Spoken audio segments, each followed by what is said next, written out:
नमस्कार दोस्तों, आशा करता हूँ आप सब बहुत अच्छे होंगे। स्ट्रेट ज़ीरो में आपका बहुत बहुत स्वागत है। दोस्तों,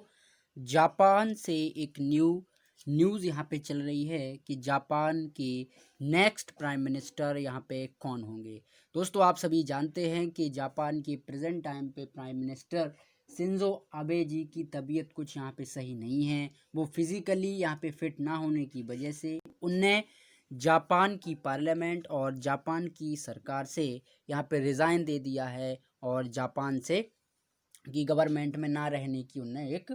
बोल दिया है कि मैं not I am a physical and fit for this politics, यानी मैं इस पॉलिटिक्स में अब शायद फिज़िकली फ़िट यहाँ पे नहीं हूँ, क्योंकि दोस्तों उन्हें इस तरीके की प्रॉब्लम इससे पहले भी आई हुई है। आप देखें कि 2016 में भी इस तरीके की यहाँ पे उन्हें प्रॉब्लम आई थी, तब भी जाके उनने रिज़ाइन दिया था जापान की इस पॉलिटिक्स से और अपने प्राइम मिनिस्टर के पद से। दोस्तों, इसकी चर्चा आपने भारत में भी यहाँ पे सुना होगा कि हमारे प्राइम मिनिस्टर मोदी साहब ने भी उनको यहाँ पे सराहना दी थी शिंजो आबे जी को कि भैया हम आपकी जो स्वास्थ्य है, आपके जो हेल्थ कंडीशन है, उसकी हम कल्पना करते हैं कि आप जल्द से जल्द सही हो जाएं। आपके अच्छे स्वास्थ्य और मंगल जीवन की हम कल्पना करते हैं कि आप जल्द से जल्द यहाँ पे सही हो जाएं, स्वस्थ हो जाएं और अपने पद पर फिर से आप आसीन हो जाएं। तो दोस्तों, हमारे मोदी साहब ने भी काफ़ी यहाँ पे उनकी यहाँ पे बड़ाई की थी, लेकिन शायद उनकी ज़्यादा यहाँ पे कंडीशन ख़राब है। वो काफ़ी यहाँ पे प्रॉब्लमेटिक सिस्टम में या प्रॉब्लम में वो हैं, इसकी वजह से उन्हें रिज़ाइन दे दिया है। जैसे ही दोस्तों रिज़ाइन दिया जापान की संसद से या जापान की गवर्नमेंट से, तो उसके बाद जो डाइट है, यानी हम जापान की जो संसद है उसको कहते हैं हम डाइट। तो डाइट से जैसे उन्हें रिज़ाइन दिया दोस्तों, तो वहाँ पे एक प्राइम मिनिस्टर, जैसे ही किसी भी देश में या किसी भी कंट्री में एक जो संवैधानिक पद होता है, जैसे कोई एक इंसान हटता है तो दूसरा इंसान उस पर आसीन होता है दोस्तों। तो वहाँ पे भी इसी तरीके की प्रोसेस हुई। तो उसमें से 3-4 प्राइम मिनिस्टर को यहाँ पे नॉमिनेट किया गया, लेकिन जो उसमें से प्रमुख और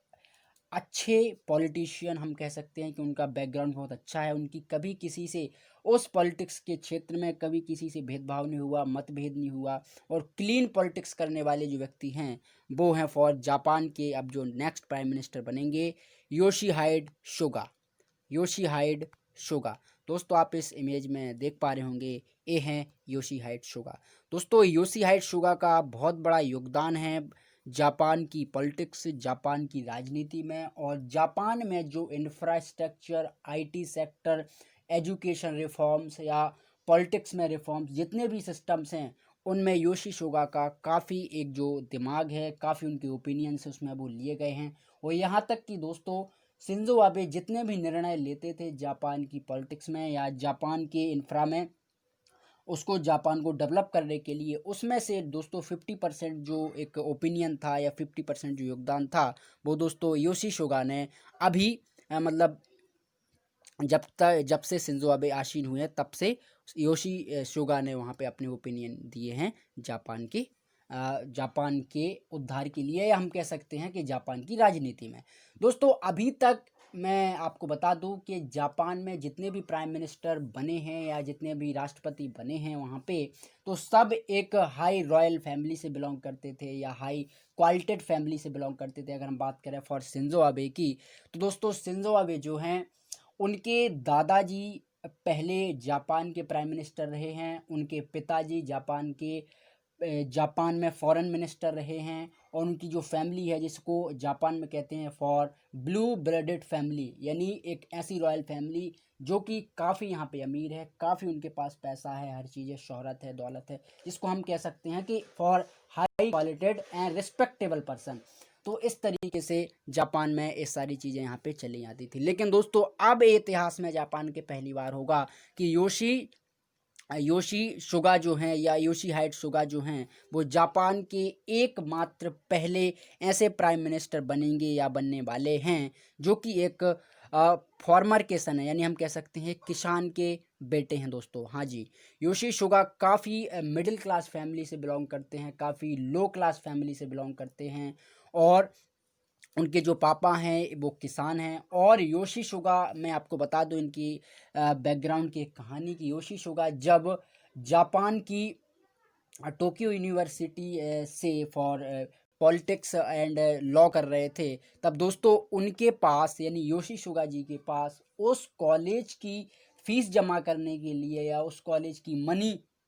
पे करने के लिए उसके पास भी उनके पास पैसे नहीं हुआ करते थे। और दोस्तों वो कहीं कोई रेस्टोरेंट में या कहीं कोई बार में इस तरीके से काम किया करते थे जिससे कुछ पैसा निकल के आ जाए और मैं अपनी फीस को यहाँ पे कर सकूँ। तो इस तरीके का जीवन जो है वो योशी सुगा जी का रहा है। और योशी सुगा जी का एक बिल्कुल शांत स्वभाव आपको देखने को मिलेगा, जैसा कि मैंने आपको बताया कि उनका ना ही किसी अपोजिट पार्टी से कोई मतभेद या कुछ कोई लड़ाई झगड़ा या किस तरीके की वो बात करते हैं, तो इस तरीके कोई उनका जो बैकग्राउंड है वो यहाँ पे नहीं रहा। वो अपना शांत स्वभाव, अपने काम से काम रखने वाले पॉलिटिशियन और एक नेतृत्व करने वाले पॉलिटिशियंस हैं। उन्हें वो एक तार्किक और लॉजिकल सिस्टम पे या लॉजिक रूप से बात करने वाले पॉलिटिशियंस हैं योशी सुगा हाइट्स। दोस्तों योशी सुगा जी से कुछ टाइम पहले कुछ इंटरव्यू में यहाँ पे पूछा गया था कि क्या आप फ्यूचर के प्राइम मिनिस्टर हो सकते हैं जापान के, तो उनका जो जनरली स्टेटमेंट था कि मुझे ऐसा नहीं लगता कि मैं फ्यूचर का प्राइम मिनिस्टर फॉर जापान का हो सकता हूँ, क्योंकि ज़्यादातर वो ऐसा मानते हैं कि जो सर्वोच्च पद है या हम कह सकते हैं जो सर्वोच्च यहाँ पे हाइट है वो मुझे उस पर आसीन होने की कोई यहाँ पे आवश्यकता नहीं है, क्योंकि जापान में भी बहुत योग्य और काबिल लोग हैं जो उसको वहाँ पे संभाल सकते हैं। तो इस तरीके मतलब यानी हम कह सकते हैं कि योशी सुगा जो हैं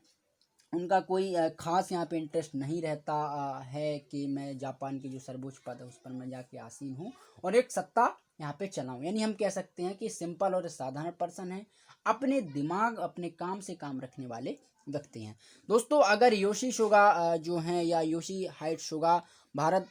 अगर प्राइम मिनिस्टर बनते हैं फॉर भी जापान, तो भारत की पॉलिटिक्स या भारत में उनका क्या योगदान यहाँ पे हो सकता है।